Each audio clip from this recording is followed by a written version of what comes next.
Give yourself permission to eat based on your bandwidth.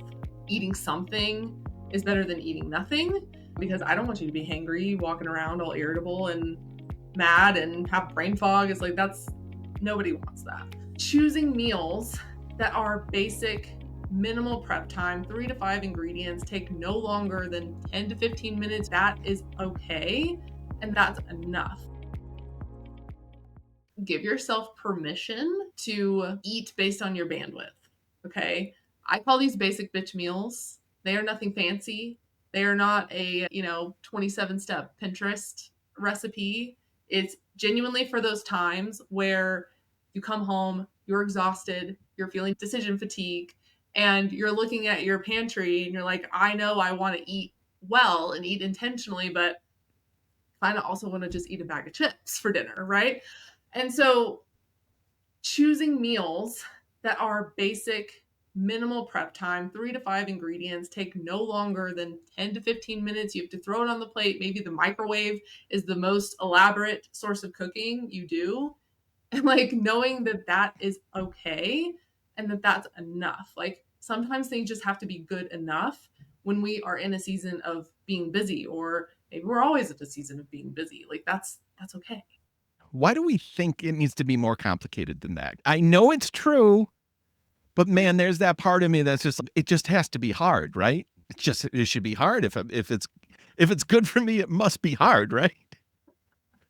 If you think that that's not enough, those are food rules in your brain. It always comes back to what rules are coming up in our head. Oh, it must be hard. That's a rule. It's not a fact. It is a rule that you've placed on yourself, that you can't allow things to be easy because you believe they're supposed to be hard. We also can acknowledge, hey, I am an adult. Maybe that rule was imposed on me as a kid and I'm still carrying it with me, but now I'm an adult. There's no rules. I can choose to live by that rule, or I can choose to break that rule. I'm advocating for you to break that rule. Hey, I hope you're enjoying today's conversation. And just in case you're interested, I have a little freebie for you. This is one of my favorite free guides. It is 10 basic bitch meals. I know it sounds silly, it sounds goofy, but I promise it's helpful. These are all recipes that are 3 to 5 ingredients, 15-minute prep and cook time, and use ingredients that you probably already have in your home. So if you were interested in snagging that, go ahead and grab the link below. So I have to ask, what's your favorite basic bitch meal? Like, what's your go-to? A good sandwich. My favorite basic bitch meal is a sandwich. Oh my God. Crispy bread. You put your favorite like rotisserie chicken. You could also do whatever deli meat that you like, but you have vegetables, you have your meat. I add avocado to mine. Sometimes I'll add hummus. Sometimes I'll add like bean sprouts. You can get really creative with the sandwich, and it is so incredibly underrated. I don't know why we get away from sandwiches. Can you sing the praises of rotisserie chicken for me for a minute? Like, I think you get rotisserie chicken and you don't realize like how useful a rotisserie chicken is.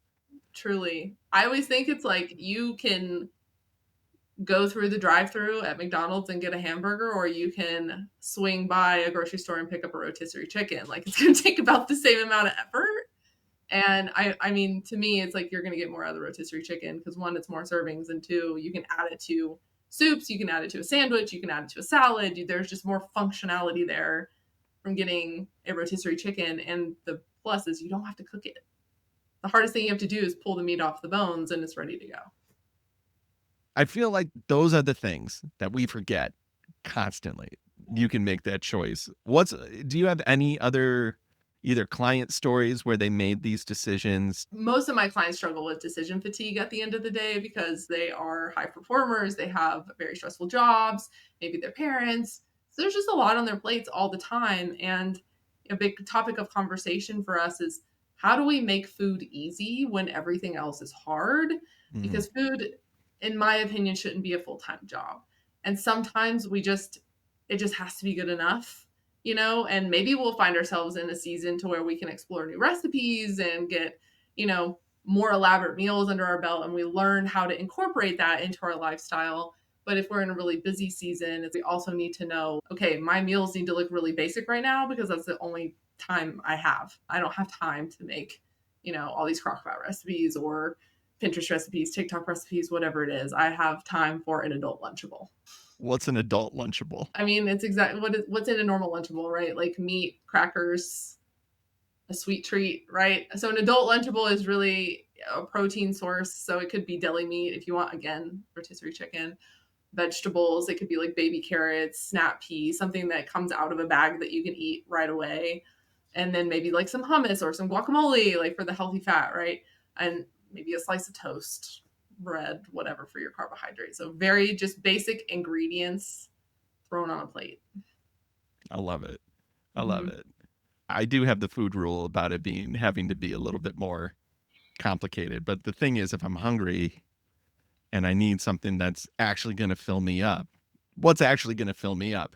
That's probably going to fill me up. Whereas if I do get fast food or something like kind of cheap carbs or something like that, I'm probably going to feel kind of gross at the end of it.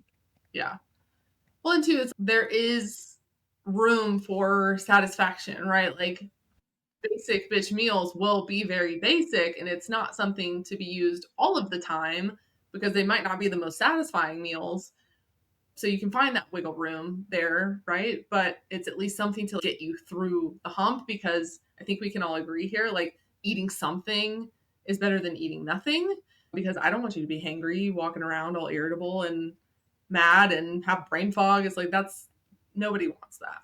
So I'd rather you eat something and feel satiated and give you energy throughout the day than to not. Do the people who struggle with this, somebody like me, is it that we've we've already reached decision fatigue? So the idea of sitting down and planning this out, that's been gone. Like we're days past being able to plan what's happening right now. So like now I'm just in this situation, I'm just trying to react. And we're saying like, instead of reaching for that, reach for this and you're going to be in a better position. Yeah, it's, even if you have planned out all your meals and you're like a master of meal prep, it happens every so often that we get bored with those meals, right? We'll come home, we feel exhausted. Maybe there is a little bit of prep that has to go into it and we're just not feeling it, or it's the same dinner we've had all week. So we want something different. Like, whatever the reason is that you're getting bored with your meal prep, it's like having that extra option allows for the flexibility, but still gives you the balanced nutrients that you're looking for to keep you satiated, and it keeps you on track.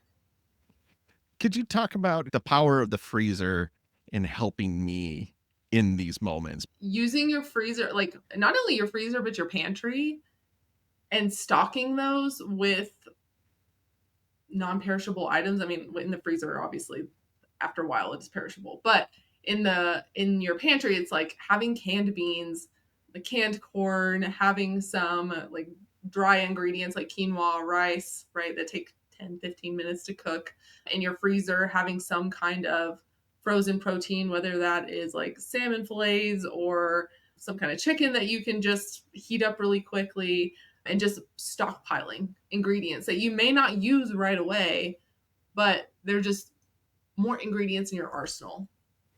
That way, whenever you're feeling down in the dumps or feeling like you don't have the bandwidth, it's okay. I can just look around and just piecemeal it together based on what's sounding good to me and where my bandwidth is at the moment. Could you tell me a little bit about the guide? My basic bitch meal guide is for anyone who is feeling decision fatigue. You're looking at your pantry, you're like, I really want to stay on track, but I also kind of want to eat chips for dinner.